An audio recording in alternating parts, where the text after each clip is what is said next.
Hey, everybody. Welcome to this episode of The Lindsey Anderson Show. I'm so excited for today's episode. We're talking about the joy success cycle. And I'm talking about that with today's guest, Mr. Kevin Surace.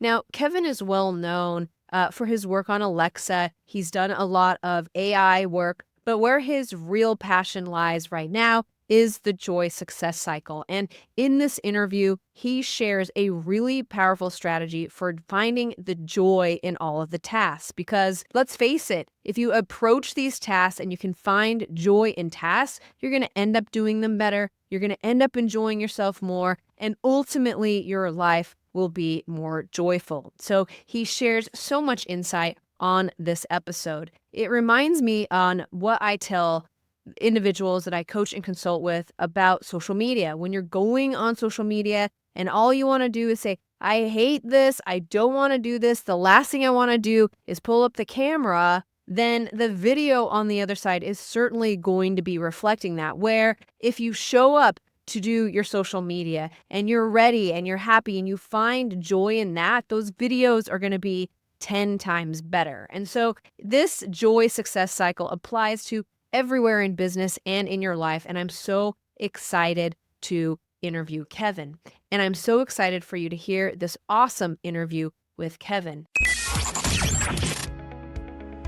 Are you ready for next level growth in your business? Welcome to the Lindsey Anderson Show, where we pull back the curtain on the exact strategies, tools, and mindsets that build million-dollar empires. If you're hungry for more time, more freedom, and a whole lot more impact, you've come to the right place. Buckle up, because we're about to ignite your business journey. Now, here's Lindsey. Hey, everybody. Welcome to this episode of The Lindsey Anderson Show. I'm so excited to welcome today's guest, Mr. Kevin Surace. Now, Kevin is a renowned entrepreneur, innovator, and speaker focused on technology, AI, and sustainability. As the former CEO of Sirius Energy, he led breakthroughs in green building materials. Now he explores the connection between joy and success, shaping the way we think about achievement. Today, he's going to answer the question, how can I connect joy with success? I can't wait to dive in. Welcome to the show, Kevin. Thanks for having me on, Lindsey. You're welcome. So tell us just briefly a little bit more about you. Is there anything else that I missed there? I'm mostly known as the father of the virtual assistant. I invented everything that became Siri and Alexa. I have 94 worldwide patents. More than a dozen are in the virtual assistant space and voice user interface space. Very interesting. But today you're not talking to us about AI or technology. It feels like your real passion is how to tie joy in with success. Well, and this actually came from people asking me the questions about how is it that you talked about clean tech, or how do you have patents in all of these different fields? And I said, well, you have to have an open mind. And this goes back 20 years. What do you mean an open mind? You have to be joyful enough in all your tasks to have an open mind, open enough to find the problems to then solve them. How do you do that? And I really started to put a program together that became part of, I do about 40 keynotes a year around the world. A lot of them are on artificial intelligence, of course, and a lot of them are on the joy success cycle. And the joy success cycle tries to convince you that in order to reach your maximum success, you actually need to find joy in every task throughout the day. Your maximum success. That does not mean you wouldn't be successful without it, but if you want to reach your peak success is achieved by looking at every single task and saying, what is the joy moment in this task? So I'll give you an example, right? I could look at a task of appearing on a podcast and go, oh, I got to do another podcast. And so could you, by the way. You don't, because you're doing it with a smile. You're enjoying it. But there could be days, and that will never be anyone's best podcast. Just won't, because you're entering it where you can't maximize the success in that moment and in that task. So if you want to maximize the success of your career, of your family life, of your tasks, we need to find the joy in all of them. Another example. I'm running a company. I have to fire people because when you run companies, you hire, and by nature, sometimes you let people go, right? And you could look at that and go, oh, this is so hard. I've got to do this today. It's going to be terrible. The whole mood of entering that task is wrong. The flip side of that is you could say, look, it's not working out for that person and it's not working out for us. in the end, a separation is better for them and better for us. They will find a better career or a better task or a better job, and we will find a person who will do better for this company. Everyone, not in the first hour, but probably in the first year, will be happier. And so you can approach the task that way. And finally, there's tasks that maybe nobody likes to do. Oh, I got to fold the laundry. Well, that's one way to look at it. But here's the positive with doing that. The positive is just getting the task done. So sometimes you have to look at a task and say, the only positive I can get from this is to check it off my list. And I like to make task lists. My to-do list is right next to me here. You could just look at it as the positive and the joy of finishing a task, which is wonderful. I like that. So you're ultimately saying that no matter what you're doing, in order to get the very best, the most out of it, you got to approach it with joy and find the silver lining in every task you're doing every day, essentially. Yes, and in conjunction with this is what I call the positive quotient. And the positive quotient, I'm working on this book that will hopefully be out late this year. But the book is called The Joy Success Cycle. A couple of things mentally. We want to, first of all, tie joy and success together. So it gives you a reason to say, actually, I have to look at these tasks with joy. I have to find the joy moment in each of them throughout my day. The second thing is we have this joy quotient or this positive quotient. And basically, you want to keep it from 0 to 10. You want to keep it at a 10. And so every time you find a joy moment, which leads to more success, which leads to more joy, that's the cycle, you get a point. And so immediately I want to be at 10 and I want to stay at a 10 all day. But when you have complaints, every internal or external complaint takes away a point. Okay. And now you're at 0. And what you've got is this feedback loop that's taking you downward rather than upward. Now, here is my task for all your listeners. I want everyone listening, the 3 million listeners who are listening to Lindsey's podcast this week, I want all of you to do the following thing. Tomorrow, when you get up, count the number of complaints or negative thoughts you have throughout the day. Internal or external. Many of them you will vocalize. You don't realize you're doing it, but you're going to verbalize it, right? Verbalize it or vocalize it. And some of them are just going to be internal. Okay? Count them throughout the day. I can tell you right now it's over 100. You will have over 100 complaints all day. Now, every time you have one of those complaints, you're digging yourself a deeper hole further away from your maximum success. So after you've counted them and you find out for you it's 132, the following day, here's your goal and the rest of your life. You get one complaint a day, only one. And when you get up in the morning, you go, oh, my knees are, you have used up your complaint of the day. And this is a mental exercise of training your brain to say, I only get one. I can still have one.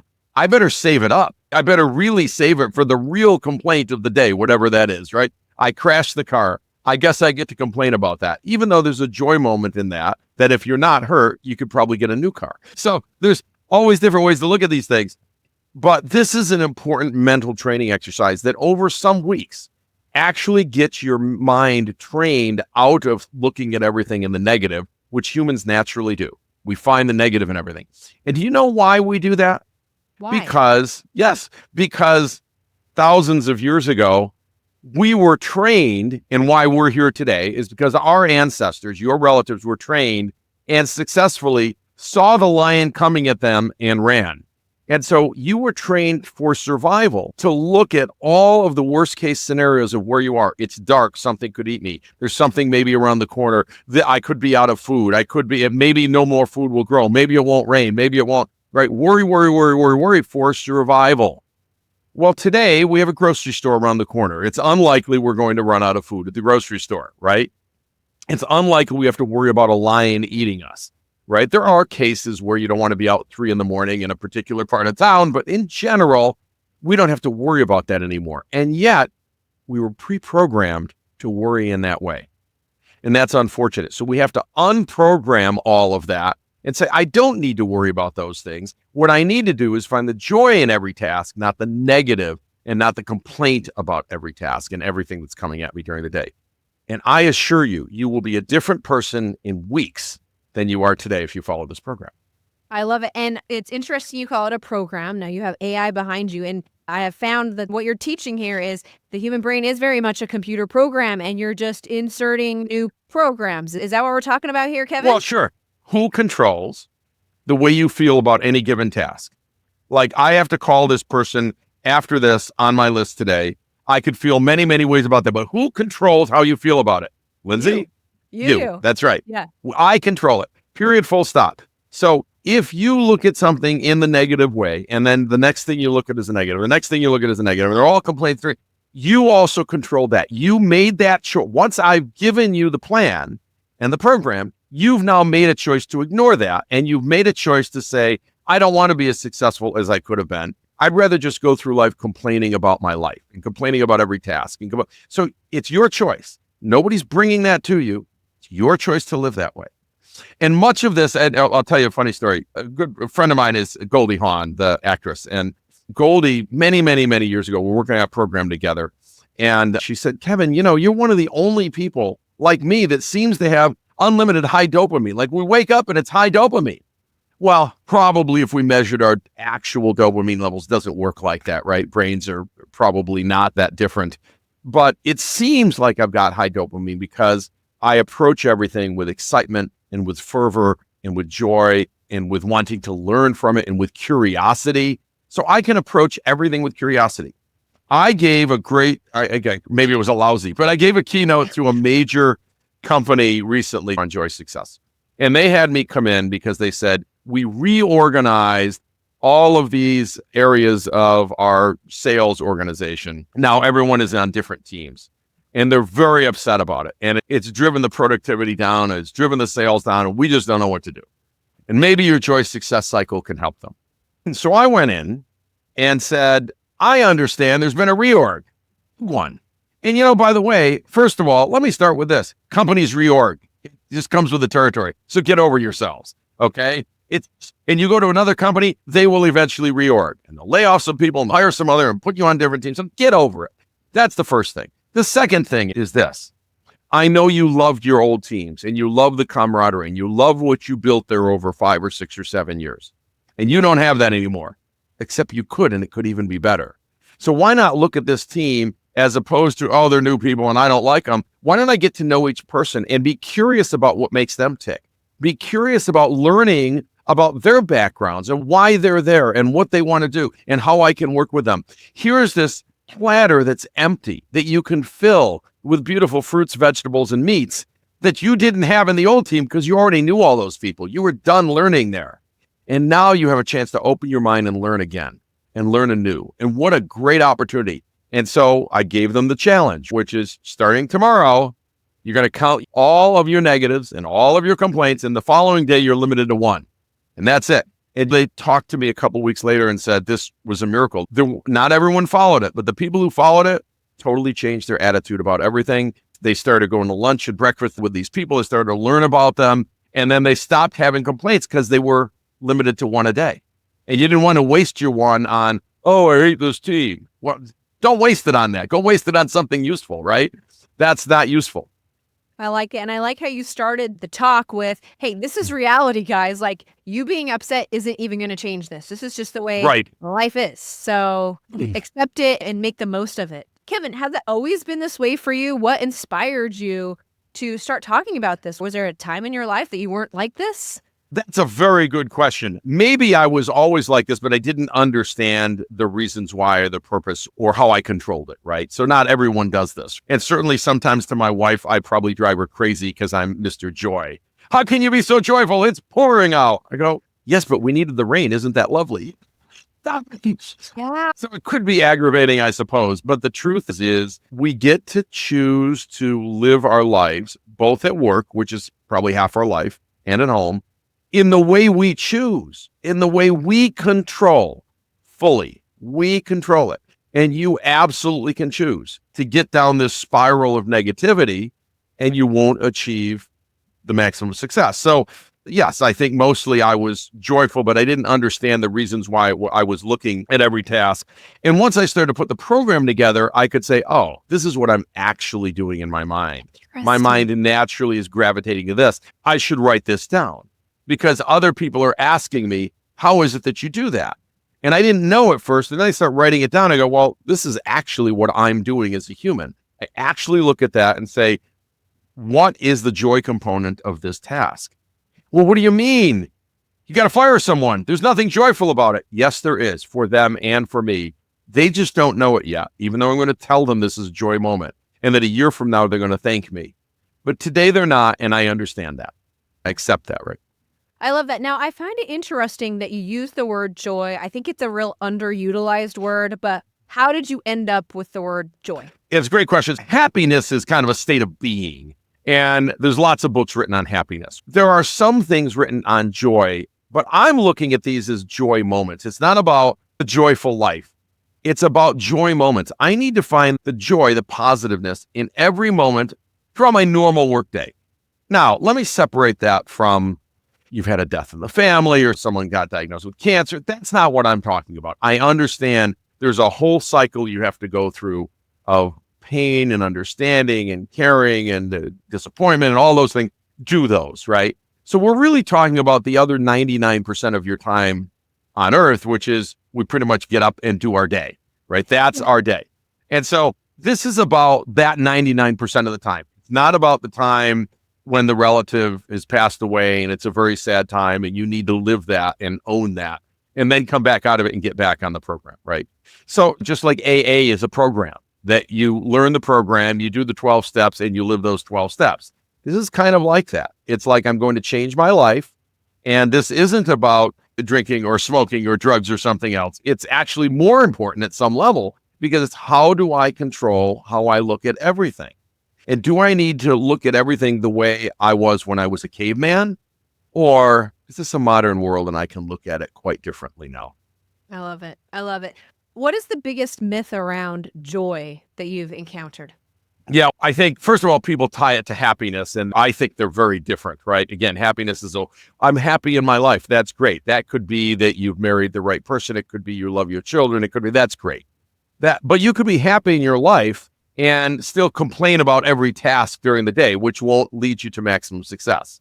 So I think you have to look at joy as tiny little things. A little bit of joy leads to more success. It's fine. They don't have to be these huge, massive wins. You don't have to win the $1 million deal to say, that's a joy. No, you could sweep the floor in 3 minutes, finish that task and say, not only is it a cleaner floor, but I finished a task, which means I was successful at the task, which is bringing me more success throughout the day by checking things off my list, right? Tiny little moments of joy need to be respected and honored and loved and cared for. And you start to live, I live my business that way. Every piece of my business. It isn't that we don't have hard discussions. It's not that you don't have to still manage a team or manage a team member, but I try to do it with joy. I was on an exec staff call today at one of my companies, and I said, look, I'm going to be a little harsh here, but boom, boom, boom, boom, boom.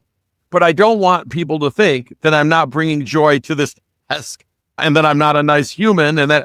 But here are the facts. We're going to have to deal with the facts and execute, but we're going to do so with joy in everything we do. I love it. Wow, what a great interview, Kevin. Like, you summed it up, what we're supposed to do every day. Can you just speak briefly about the momentum that's created when you just start doing this a day at a time? Do you see that it can start eeping into all the areas of your life? Can you tell a story or share some more about that? Yeah, that is exactly right. It's easy to talk about the things at work, but it's just as important as it ekes into everything at home too. I'll give you an example. I don't know if you have kids, but if you've got kids, there are moments where you go, oh my. But you actually have to look at all of those as joy moments as well. Even if your kids did something wrong or something dumb, or they put peanut butter on the rug or whatever is going on, right?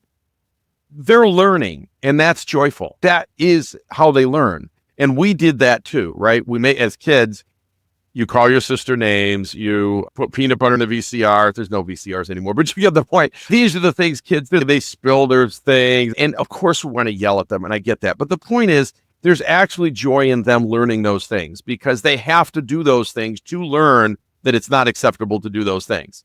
Right. And that's how we parent, right? In the end, it's not that we accept them like they can keep doing it. No, they can't keep doing it, but they need to learn that isn't right. Almost anything at home with how you work with the people in your life, including your spouse or significant other. How do you interface with them?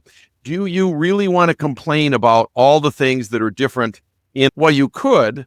It usually leads to divorce, right? They're going to end well. Wow. You were attracted to those differences at one time. This is true with every marriage and every relationship. And then over time, those differences kind of gnaw at you. You don't want them to gnaw at you. You have to honor those differences and say, wow, not the way I do it, but how joyful it is that I get to watch someone else do it that way. If it's right for me or not right for me, but it's right for them and it worked for them. I like to say this, it hasn't killed them yet. It's not how I do it, but I'm going to cook the fish this way. Okay, well, it hasn't killed you yet. It must be okay, right? I was talking to someone yesterday and they said, I was doing business with this person and then we went out to lunch one day and the toast came slightly too over toasted. And they kind of lost it. And they called the waiter over and they said, I can't believe you toasted this toast too much. Well, first of all, how would you even give a temperature for toast? Nobody knew what their preference was. But they asked me, how would you have dealt with that? I said, oh, it's easy. This is an opportunity for me to try toast in a different way than I would normally do it for myself. And I might find that I like it better, or I might find that I don't like it as much. But it's still food and it's just as nutritious. And unless they killed the thing and burned it to death and it's inedible, just get some joy from it, that you're learning something new and doing something different than you would have done yourself. So again, it's all how you approach it, even with the waiter. Do I really need to yell at the waiter? Does the waiter even know where the toaster is? Probably not, right? Someone in the kitchen did it and they had no way to communicate that. So don't yell at the guy or gal or whoever. Just eat the toast and enjoy the difference that you're feeling in your taste buds with that. I love it. I'm going to teach this to my kids. They're going to get sick of me saying joy moments to them, Kevin. It has been a real pleasure talking to you. Before I let you go, let everybody know how to find you and anything else you want them to know, Kevin. Yeah, it's super easy. KevinSurace.com is my website, and my LinkedIn is there as well. I do answer my DMs on LinkedIn. We didn't talk about AI today because AI is the big topic these days. I'm so glad we got to talk about the joy success cycle, because that AI is going to come and AI is going to go, and AI is just part of our life every day. And it's part of your life, Lindsey, because you're a podcaster and you are not going to personally summarize this podcast. The AI is going to do that for you, and it's going to write the transcript, and it's going to do all. And think about the time that's saving you and how much joy it brought you so that you can focus on things that are more important. Oh, ChatGPT brings me so much joy, Kevin. It does. So yes. Yeah. Yes. Yes. I like to say with ChatGPT and all of these, stop playing and start doing. Because I talk to so many audiences that go, oh, I'm playing with it. I go, that's not what we do at work. Use this, guys. Use this for everything. What should I say to my kids when? And it gives you all new ideas. And you go, I wouldn't have thought of it that way. That's a good idea. I dyed my son's hair pink with the help of ChatGPT. Yeah, of course. Yeah, it's great. You are a cool mom. Well, I also had to ask ChatGPT how I felt about it. And it was fine. And it was fine. It was fine. Hopefully it's the washout pink. It's joy. Yeah, but it brings me joy to look at his cute pink It does, because he's enjoying showing himself in a certain way. Why do I care what you wear your hair? Okay. Now we've gone to a parenting loop, but I sure appreciate you being on the show, Kevin. What a pleasure. Thank you so much for your time. I appreciate you having me. Thanks so much, Lindsey. Thank you so much for joining me for this episode of The Lindsey Anderson Show. My calendar is currently open to book a complimentary social media strategy session. If you're struggling with social media, you're sick of putting social out there, you're not getting those conversions, that return on your investment, and social media seems like a real time suck without an ROI, make sure you head over to lindseya.com/book-now and apply for a free social media strategy session with me. During this session, we'll look at your social media, who you're talking to, and where those gaps are that could really help you make social media more successful for your business in less time. All you need to do is head over to lindseya.com/book-now, apply for that session, and we'll see you on that call. Thank you so much for joining me for this episode of The Lindsey Anderson Show. Cheers to you and your success. That's a wrap for today's episode of The Lindsey Anderson Show.